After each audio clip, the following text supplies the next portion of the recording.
Being a lifer for the Dallas Cowboys is just a dream come true. It's remarkable. Being here in Dallas, this is home.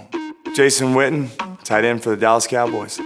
There's been so many special moments, division championships, playoff runs, a lot of big catches and touchdowns. And then off the field, great friendships. Big fan, Bob. Oh, thank you so much. Appreciate it. Birth of children that have happened here in Dallas. And I consider myself a Texan and will always be one. Thank you for being you and being a good influence to all of our youth of today. Oh, thank you so much.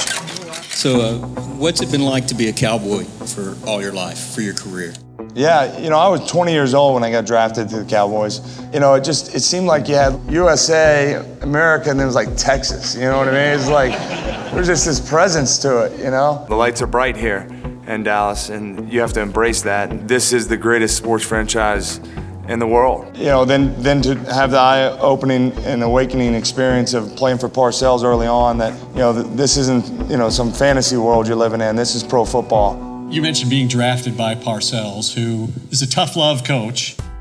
What was that like, and how did the years you spent on his team influence you to be the player you are right now? My grandfather was my high school football coach, and he loved Parcells. Tough guy, and this guy's he's gonna teach you, and he's gonna demand a lot from you. And after about 2 weeks into camp, I was talking to my granddad on the phone. He's like, "Hey, how's it going with Parcells? Doesn't he just love you?" And I'm like, "Nah."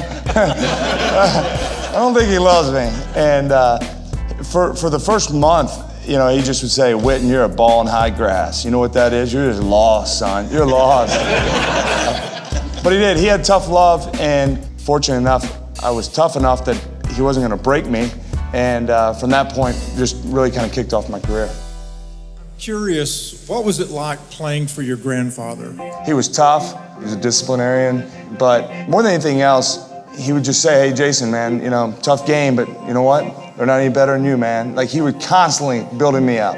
He was so proud of me. And kind of side note, what I do with our foundation is we put these male mentors in these domestic violence shelters. And he was truly the inspiration for that. I wouldn't be where I am today, but more importantly, I wouldn't be who I am today without his influence. And it's great to be able to use our platform to be an influence to these young kids that are obviously in challenging situations. So many of these kids, they're there for their moms and the safety. But what we try to do is to have a male influence that's there every evening for them and to lean on and talk to and dream with.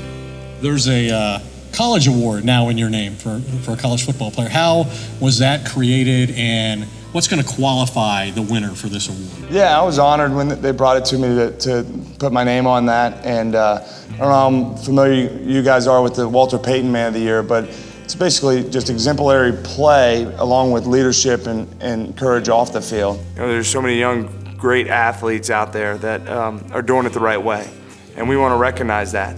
And I truly am honored and humbled to have my name on that award. What are your goals or your ventures that you plan on doing after you get through playing? That's a great question. I got my college degree, and so I know one day this will end and I'll have to move forward. But while I'm doing it, I want to put all my time and energy into that. I never allowed myself to get distracted with this deal in the off season or this opportunity maybe next year. I'll have plenty of time to decide that, and it'll be a new challenge for me. But right now, I love the challenge and opportunity I have every day when I wake up. Every time when my car pulls into the facility, there's just like this feeling inside my stomach that like starts turning. And I think it's an excitement. It's this quest that I feel like I'm on. And my focus is on bringing a Lombardi back to Dallas right now. So we'll deal with that another time.